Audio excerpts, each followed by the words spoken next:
Assalamu alaikum wa rahmatullahi ta'ala wa barakatuhu. Barkanmu da sake saduwa da ku a cikin wannan channel mai albarka Sharifawa Tech. Ga wanda wannan ne zuwansa na farko, idan na mana subscribe, sannan idan na mana ƙararrawar sanarwa domin sanar da shi sababbin shirye-shiryenmu da zarar mun ɗora. Insha Allah yau mun kawo muku bidiyo ne akan verification na Binance, ko kuma in ce sabon tsarin verification na Binance da suka sake, sannan kuma da yadda za ka rijista ita kanta Binance ɗin, yadda ake registration, bayan kuma kayan registration da kuma yadda za ka bi ka yi wannan verification ɗin na Binance, wanda sabon tsari ne wannan wanda suka shigo da shi na verification. Dama suna yawan cancanjawa, to shi sa muka ga ya kamata mu kawo muku shi wannan sabon tsari na Binance, sannan kuma mu muku bayani akan abin da ya shafi verification na Binance dalla-dalla, da kuma yadda tsarukan suke, musamman ma akan wannan sabon tsari na verification da suka kawo. Kada ku manta ku danna mana subscribe, sannan ku danna mana ƙararrawar sanarwa domin sanar da ku sababbin shirye-shiryenmu da zarar mun ɗora. Kamar da kuke gani, wannan shine site wanda mutum idan register zai yi da Binance kenan. Za ka iya amfani da phone number wajen registration, za kuma ka iya amfani da email ɗinka. To idan da phone number za ka saka ƙasarka, kuma ka saka number ka a nan gurin kenan. Sannan kuma sai ka je a ƙasa, gashi nan wani guri an sa password, sai ka je shi kuma ka saka password kamar da kuke gani.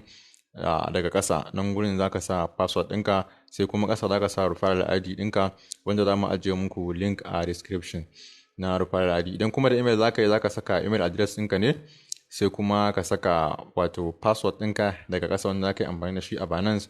Bayan ka saka password, sai kuma daga ƙasa ka je ka saka referral ID, wanda za mu saka muku shi a bidiyon mu, a description ɗin bidiyon mu. Yanzu za mu goge wannan referral ID ɗin. Idan za ka register, sai ka rubuta wannan shine referral ID.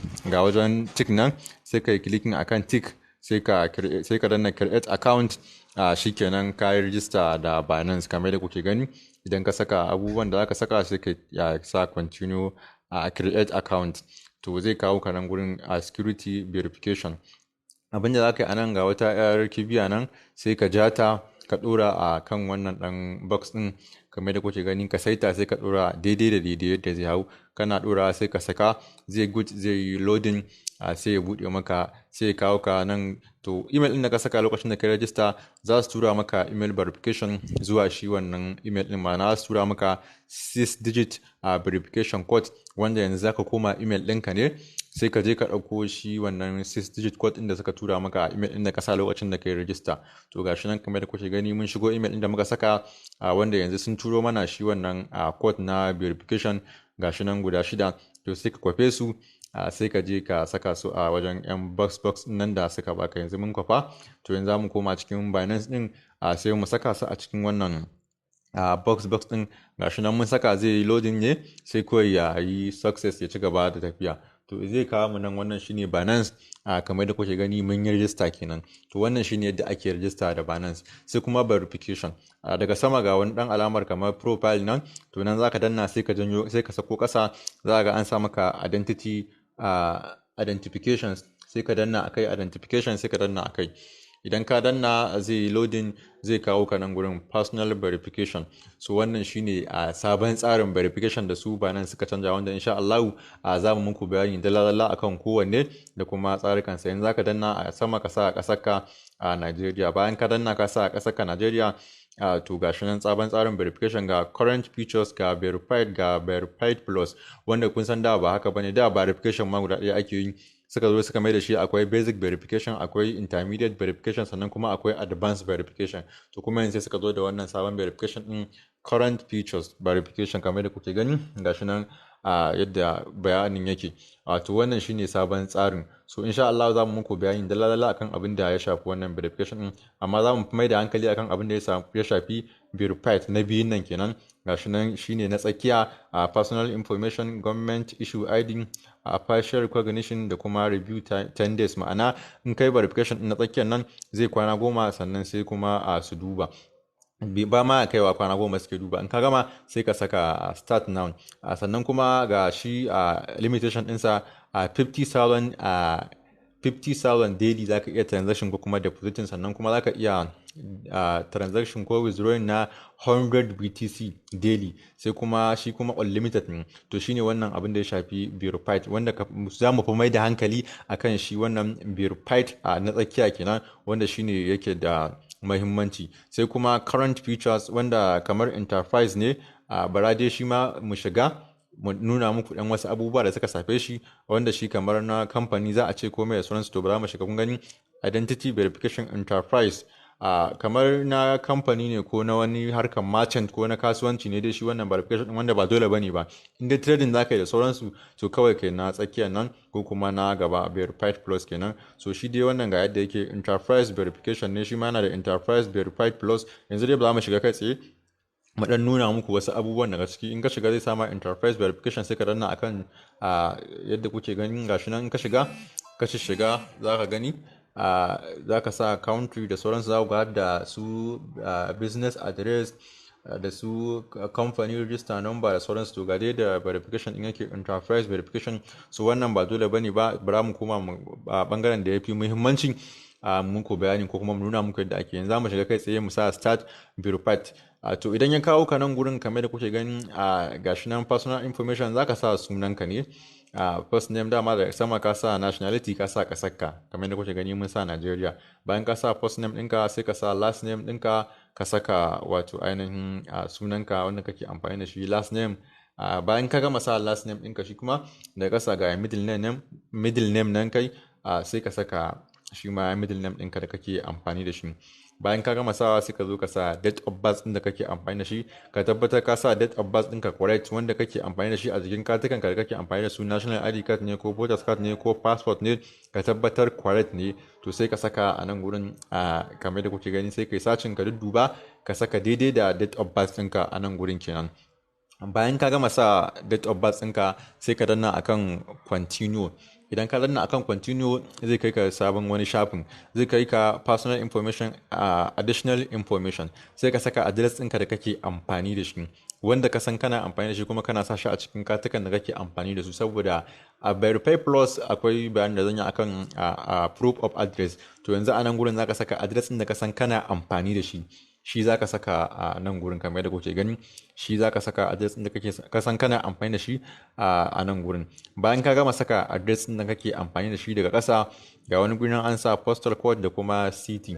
To yanzu bayan ka gama saka wato ainihin shi address ɗin da kake amfani da shi, daga ƙasa kuma sai ka zo ka sa postal code wanda shi ne 700-241, sai kuma ka sa city a nan gurin. To za mu sa Kano kamar yadda kuke gani, sai ka sa Kano. Idan ka sa Kano, daga ƙasa zai baka alamar continue, sai ka je ka danna akan continue kamar da kuke gani. Idan ka danna akan continue zai loading. Bayan ya gama loading zai kawo ka nan identity verification, use valid government issue document, ma'ana kai amfani da kati wanda yake na government. Sannan kuma wayannan abubuwan da suka jiro maka, idan ka saka wa sabanin su za su yi rejecting din verification ɗinka. Kun kamar da kuke gani gashi nan government issue ID card ya shafi voters card, a national ID card, passport ko kuma driving license, sai kai danna a continue wanda ka zaba. Mu mun zabi government issue ID. Sannan kuma gashi nan za ku ga an sa ja, an yi cancel, ka sa musu hoto dishi da sauransu. Wanda ya sa good nan ka sa musu hoton da ake gani sosai, kuma ka kokari ka yi scan, kuma ka sa musu plastic. Wannan shine, ko kuma ka yi scanning ma ba plastic din. To yanzu tunda a kwamfuta muke yi, a dole sai mun dan tsuke shi ne zamu ga abubuwan sosai da sosai. To kun ga sai mu janyo kasa, anan zamu sa musu front ID card din da zamu sa musu, da kuma back ID card din da zamu sa musu. Zaka iya sa voters card plastic, zaka iya sa national ID card plastic ko passport ko driving license. Yanzu zamu sa musu national ID card kamar kuke gani, amma ba plastic bane ba, shi ma suna accepting in dai komai ya fito. Yanzu mun sa front da zu, yanzu mun sa back. To in kai clicking ka wuce zai kawo ka nan identity verification, nan gurin hotonka zaka saka, sai ka samu hotonka mai kyau ka dauka, wanda in a waya ne zai baka direct ma ka dauki hotonka. To idan ka dauki hotonka kamar da kuke gani, kamar hakan nan zaka je ka dauki hotonka. Idan a computer ne zai baka dama kai uploading, amma in a waya ne ma zai baka dama kai ka dauka direct. To yanzu sai mu je mu uploading, tunda a computer mu muke yin, sai mu je mu uploading din hoton kamar da kuke gani. Ka saka JPEG ko PNG da sauransu, shine format din hoton da suke bukata. Sai kai clicking anan kenan. Idan kai clicking anan zai baka dama ka saka shi ainihin hoton naka. To idan ka saka hoton naka kamar da kuke gani, mun clicking zamu je mu uploading din shi hoton kenan. sai mu sa shi hoton namu da muka dauka, to zai hau kamar haka. Idan logon Binance ne da ka ga haka hoton zai hau, to zai kawo ka nan facial recognition, zai nuna maka abubuwan da ba a bukata idan ka zo za ka yi wannan. Shine hoton da ake dauka da waya direct kenan, ba sa bukatar ka yi wasu abubuwa idan ka tashi daukan hoton. Kun ga na farko kamar da kuke gani, ba a bukatar ka sa hula yayin da ka tashi yin hoton, ko kuma ka sa gilas ba a bukata, ko kuma kai amfani da kyamara wacce take da filter da sauransu, ko kuma ana bukatar haske sosai yadda ya kamata. To bayan ka cika wannan ka'idodin sai ka danna akan continue, zai baka dama ka ɗauki shi ainihin hoton kanka wanda yake direct. Saboda haka kai amfani da gurin da yake da haske sosai da sosai, sannan kuma ka tabbatar akwai service a wayarka. So mu nan tun a kwamfuta ne ya ki bamu dama mu yi amfani da kyamarar mu ta kwamfuta, saboda kyamarar mu ta kwamfuta ta dan samu matsala, shi isa yake ba mu dama mu yi amfani da wannan kyamara yadda ya kamata. Saboda haka ba zai bamu mu amfani da wannan kyamarar ba, saboda a kwamfuta kyamarar mu ta samu matsala. To yanzu sai mu je da gashi akwai verified plus, wanda shine advanced din verify na tsakiya kenan. Shi wannan ba dole bane ba, amma idan kana buƙatar ƙarin limitation na withdrawing, to shine zaka yi amfani da shi. Sannan kuma ba zai baka dama ka buɗe ba, zai sa maka unavailable, dole sai ka gama da verified na tsakiya kenan, sannan zai baka dama ya buɗe. Shine wannan. Sannan kuma shi verified plus abinda ake bukata kawai ka sa musu proof of address kamar da kuke gani. Shi ma kuma a kwana 10 ne za su duba, ba ma kaiwa kwana 10 za su duba su verify ɗinka. Sannan kuma yanayin limit ɗinsa $2,000 daily ne, kun ga ya fi verified. Sannan kuma shi ma 100 BTC ne kamar da kuke gani. Shi verified na tsakiya $50,000 ne, shi kuma wancan $2,000. To shine bambancin su. Sannan kuma proof of address da nake magana akai, ka samu bill din gidan wuta ko gidan ruwa wanda yake da address din da ka saka a baya, shine a jiki, shine kawai zaka dora musu, ba wani abu bane ba.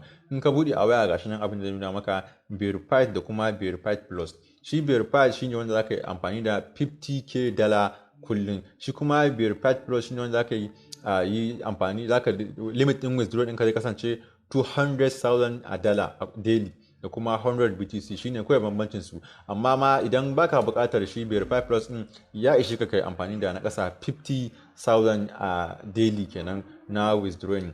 Sannan kuma wasu zaka ga sun ce sun yi verified plus sai kuma ba a karba ba, to ba saka address din ko kuma bill din da ya dace bane ba. Sannan kuma ko ka yi verified plus ba a karba ba, to ba yana nufin wai verification ɗinka ya lalace bane ba. Zaka iya amfani da verified na tsakiya na biyu kenan idan yayi wannan. To shine, kada ku manta ku danna mana subscribe, sannan ku danna mana ƙararrawar sanarwa. Mun gode.